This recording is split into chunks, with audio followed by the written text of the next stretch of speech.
No domingo à tarde, os holofotes do maior programa de auditório do Brasil estavam preparados para mais uma atração. O estúdio fervilhava com técnicos ajustando microfones, câmeras posicionadas e produtores correndo de um lado para o outro. O apresentador, Luciano Huck, revia suas anotações enquanto um grupo de assessores murmurava estratégias. O programa seria ao vivo, e naquela edição havia um objetivo claro: expor e desestabilizar o convidado da noite.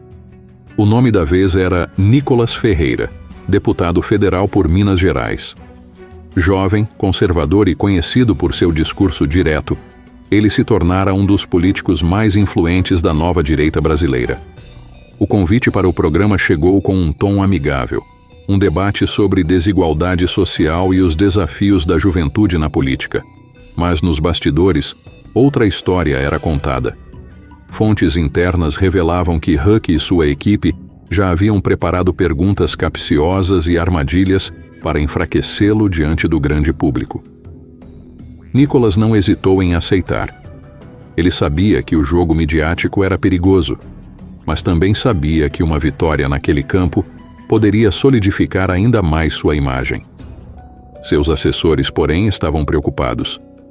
Deputado, tenha cuidado. Eles querem um espetáculo, não um debate. Ele sorriu. Então, que seja um espetáculo. Quando os comerciais acabaram e as luzes se voltaram para o palco, Luciano Huck abriu a noite com sua entonação carismática. Senhoras e senhores, recebam Nicolas Ferreira. Aplausos misturados a algumas vaias ecoaram pelo auditório. O jogo estava prestes a começar. Nicolas entrou no palco com um sorriso tranquilo, cumprimentou Luciano Huck e se acomodou na poltrona reservada para ele. O auditório mantinha uma atmosfera tensa, como se esperasse um confronto inevitável. Huck, sempre com seu jeito descontraído, iniciou a conversa com um tom aparentemente cordial, mas suas palavras carregavam um veneno sutil. Nicolas, você é um jovem político que defende muito a meritocracia e a liberdade econômica.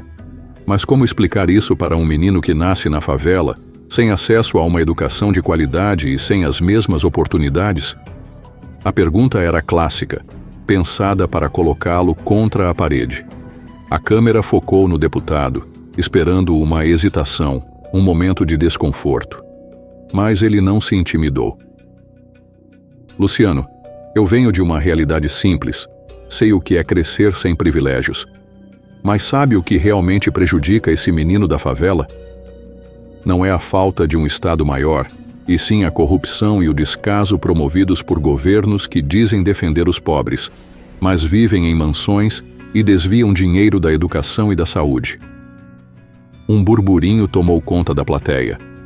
Huck sorriu de canto, já esperando esse tipo de resposta, e se preparava para contra-atacar. Mas, Nicolas, você fala sobre corrupção e privilégios, mas apoia um governo que perdoa bilionários e corta programas sociais. Como isso ajuda o menino da favela que você mencionou? A pergunta fez parte da plateia reagir com murmúrios de aprovação. Huck parecia confiante de que havia desestabilizado o deputado. Mas Nicolas, mantendo-se sereno, inclinou-se levemente para a frente e respondeu com firmeza. A questão aqui não é cortar programas sociais, Luciano, e sim dar dignidade às pessoas. O verdadeiro problema é manter os pobres presos em uma dependência do Estado, como se não fossem capazes de crescer por conta própria. E sabe o que é pior? Quem diz defender os pobres são os mesmos que lotearam o Estado com corrupção, tiraram bilhões da educação e da saúde para financiar ditaduras amigas.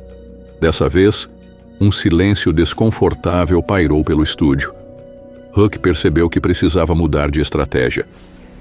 Luciano Huck ajeitou-se na cadeira, cruzou os braços e lançou um olhar avaliador para Nicolas. Ele precisava recuperar o controle da conversa e decidiu levar o debate para um campo mais sensível. Nicolas, você fala muito sobre liberdade, mas já tentou se colocar no lugar de uma mulher trans, de um negro periférico ou de um morador de rua? Essas pessoas precisam de políticas públicas, não de discurso meritocrático. Dessa vez, a plateia reagiu com aplausos mais intensos. Huck esboçou um sorriso satisfeito, acreditando que havia encurralado o deputado. Mas Nicholas apenas sorriu e respondeu com serenidade: Luciano, o problema da esquerda é sempre dividir as pessoas em caixinhas e tratá-las como incapazes. Eu acredito em indivíduos, não em grupos. O morador de rua não precisa de um Estado paternalista. Ele precisa de segurança para conseguir um emprego sem ser refém de facções.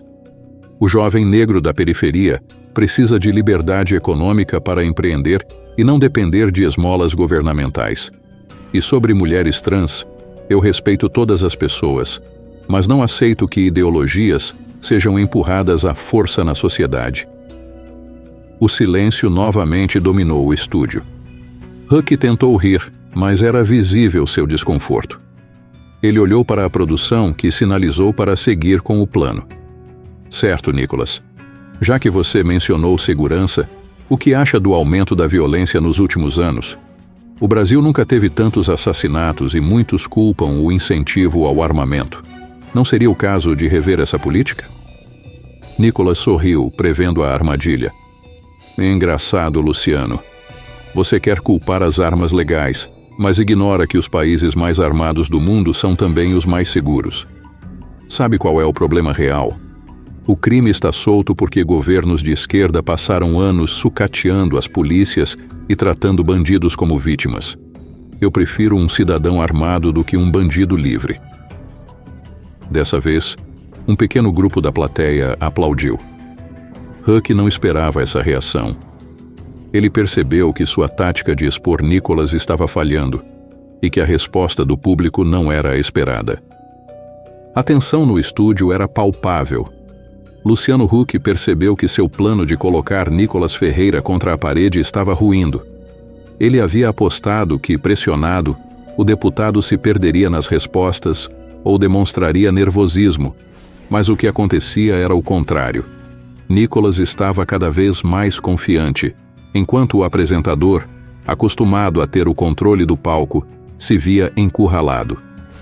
O apresentador respirou fundo e decidiu mudar de estratégia. Nicholas, você fala muito de corrupção e privilégios, mas e sobre os escândalos envolvendo políticos da sua própria base? Você realmente acha que esse governo representa mudança?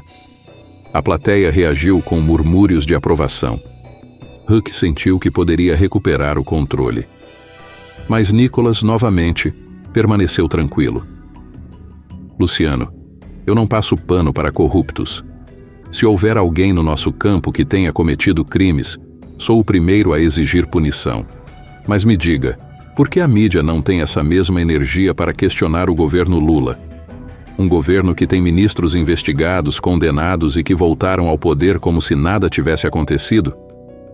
Huck ficou em silêncio por um segundo, mas logo recuperou a postura. Mas você não acha que o governo atual deveria dar o exemplo? Nicholas sorriu e rebateu. Quem deveria dar o exemplo primeiro?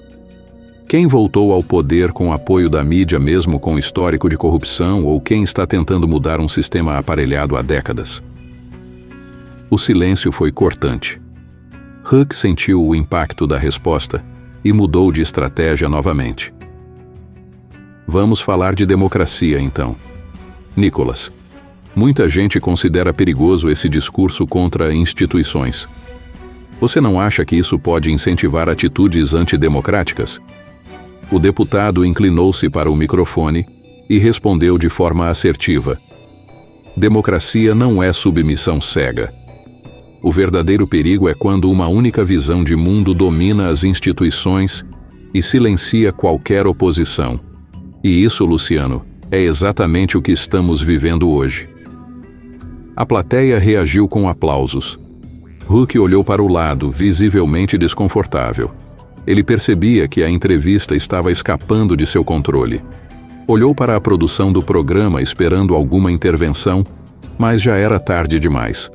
Huck, que entrou no programa esperando dar uma lição em Nicholas Ferreira, agora se via encurralado em seu próprio palco.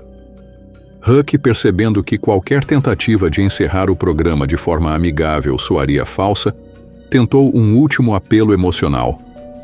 Nicholas, o Brasil está polarizado demais. Você não acha que deveríamos tentar encontrar um meio termo? Afinal, se continuarmos com essa divisão, ninguém ganha. Nicholas sorriu, já esperando esse discurso. Ele respirou fundo e respondeu: Luciano, a polarização não foi criada pela direita. Durante anos, a mídia tentou impor uma única visão de mundo. Quando começamos a questionar, de repente a polarização virou um problema? O que acontece é que, pela primeira vez, o povo tem voz. A plateia reagiu com mais aplausos.